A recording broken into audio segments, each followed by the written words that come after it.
have a little line in their code that say that when it is equipped, if you are not a part of a faction that makes every enemy sort of target you, so that we don't run into that personality issue, which apparently is a plague on the game, things will now attack you.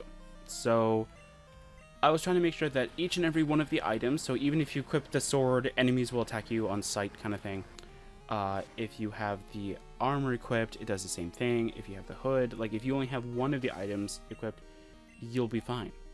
So if you equip a second one, sure, you will have it. Like, you will still have the ability for you to have the faction. Like, the sword, like, even if you were to equip, let's say, the sword and the hood, and the sword was the first thing you equipped, that doesn't mean that if you unequip the sword, you lose the faction. So you get away with the hood, right? No.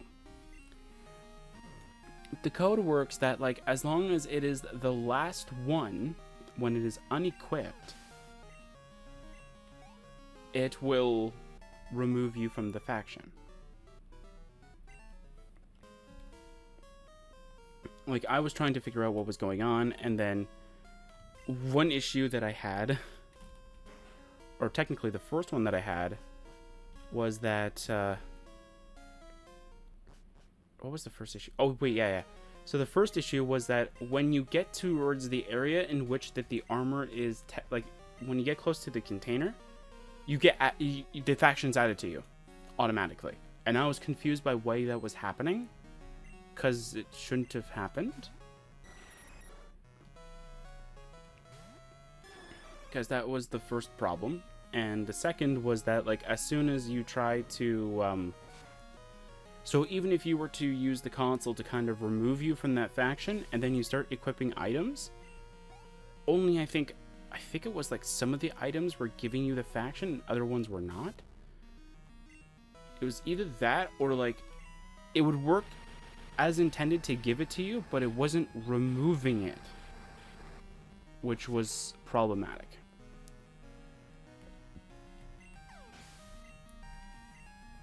So I asked someone to help me to try and get it done, and then we both got it to eventually work, which was amazing.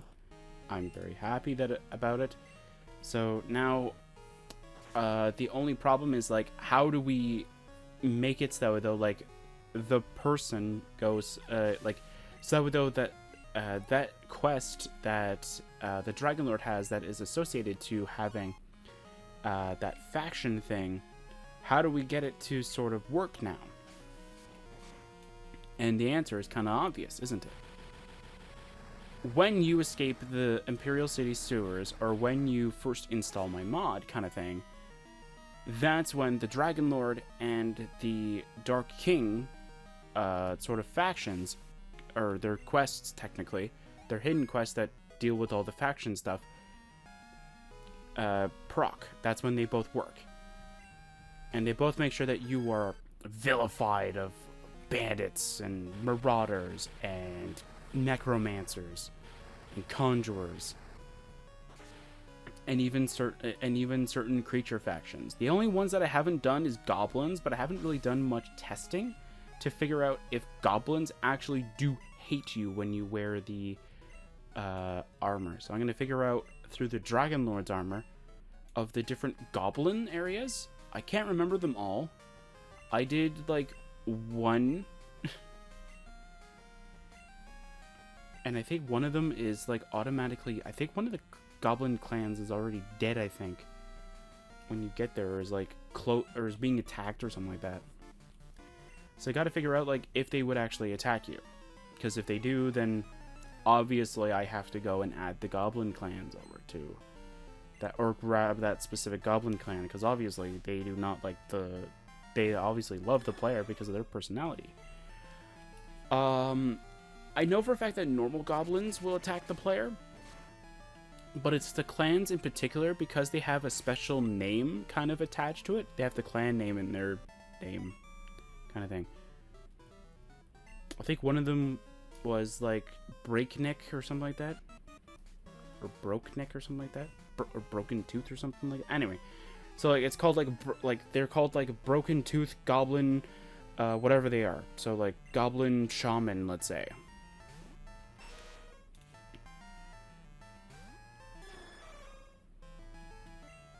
So like they have special names and they have their own special faction that is associated towards those goblins. So I'm trying to figure out, like, will it become a problem or will it not? Because if it does end up becoming a problem where I need to start adding goblin tribes, hey, don't get me wrong, I will do it. I will add them in.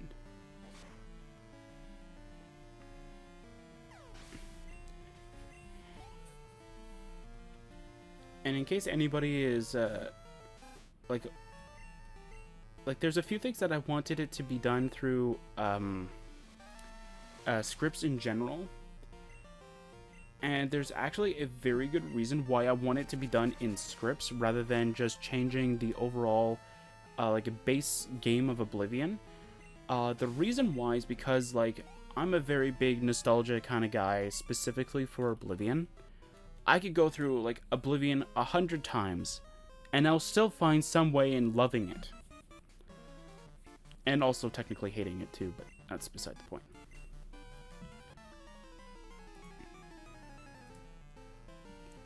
Like, I'll find a way to love and hate Oblivion, sure, but, like, at the end of the day, I still love Oblivion.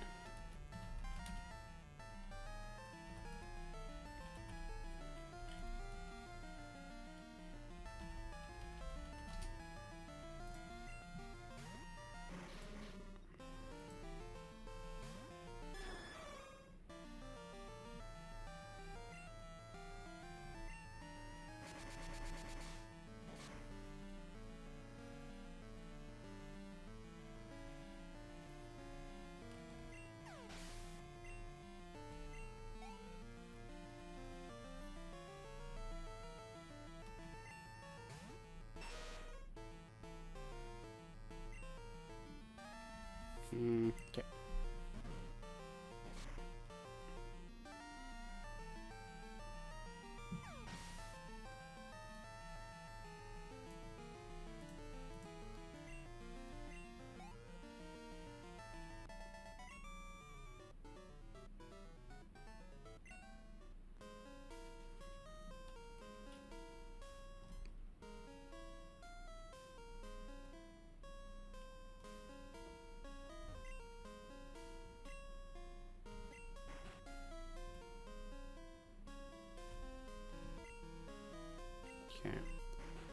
So yeah, so like there was one time in which that I was trying to figure out something.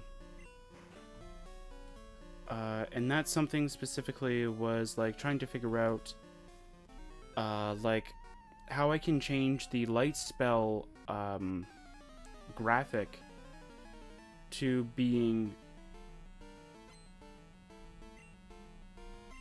the light spell graphic, instead of being that green hue that everybody sort of probably doesn't like, to a torch light. So that orangey glow kind of thing. I was trying to figure out if it can be done, or if it can be possible to do it through a spell, because I don't want to go and change the actual like light spell graphic. You can do it, or if you have to do it that way, if there's a way you can do it through scripting instead. I was told that why don't you just change it? Why don't you just make a small mod and just change it? It's like, well, it doesn't really help me. Now, does it? So, and then somebody told me, though, that, like, you can't do that with scripts. So, like, I was kind of, I don't want to say wasting their time, but, like, I was kind of, like, not being reasonable for that kind of stuff. So I was like, okay, sorry for, like, you know, sorry for saying that.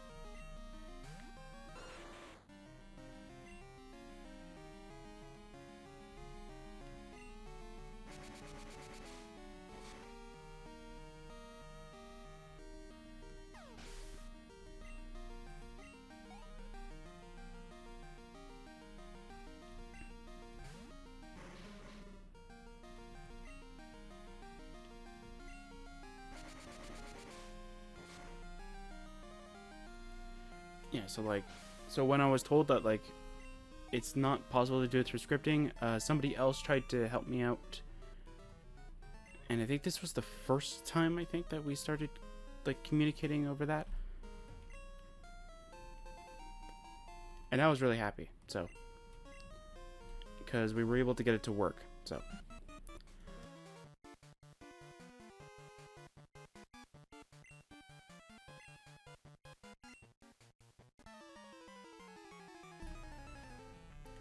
So yeah, so like if you ever watch any of the new Oblivion modded playthrough ones and you see the mod playthrough, actually not really modded playthrough, mod playthrough, and you see the whole like light effect that happens whenever we enter an interior, that's the result that we got. The only thing is that like it kind of looks like that it's going from like it's appearing below the player's feet, which is, I guess, an okay side effect.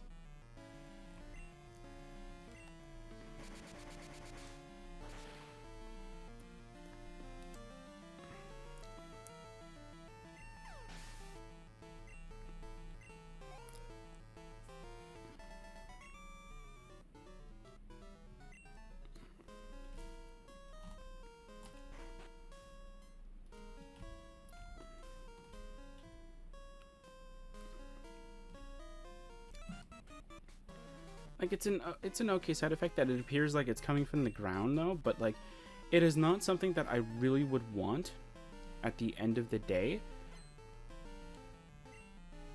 Like the one that I would have loved to have or be able to get a hold of instead would have been to get a hold of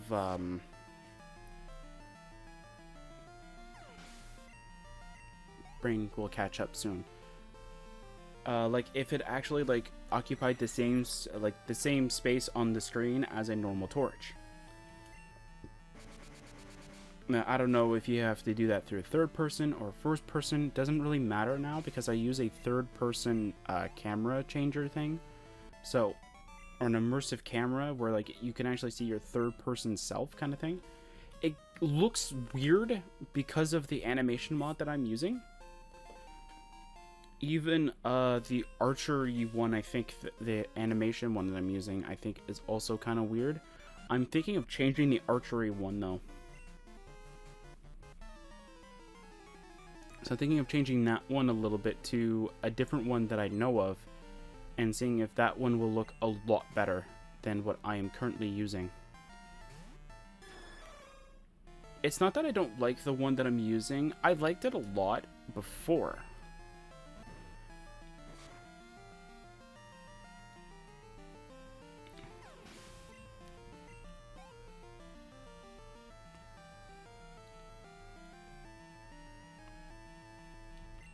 So I'm going to change that one maybe on the side, maybe when I get a chance to. Also, something that I wanted to mention, for Oblivion modded playthrough, we're going to be going through an area that I love the most in all of Oblivion, so I'm going to definitely go do that. As you probably are no doubt aware, the rules of the series go as follows. When we start a DLC, we have to finish it. So this one is like the DLC kind of thing, so it's pretty long. So we'll probably be more so doing the main quest, and then we're going to be doing the side quests maybe a little later. Or if we find the spot for the side quests, maybe we'll do them at the time, but no.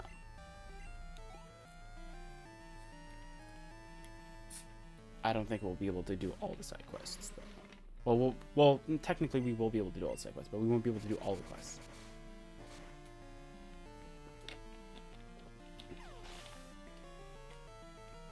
Only one of them, though, we will have to branch off. I'm going to go for the easy one, I believe, that I know for a fact that I can do. Unless we can use the Dark King's armor at that time, if we can. then I'll use that as a way of doing it too.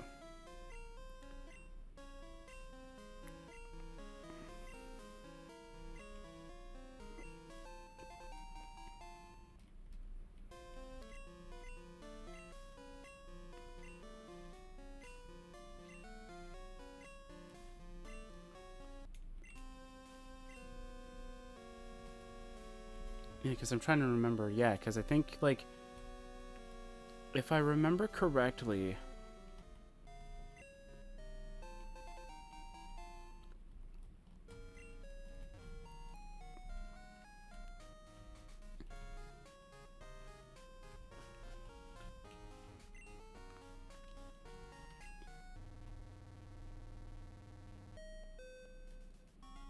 yeah, because we'll definitely have a lot of fun with that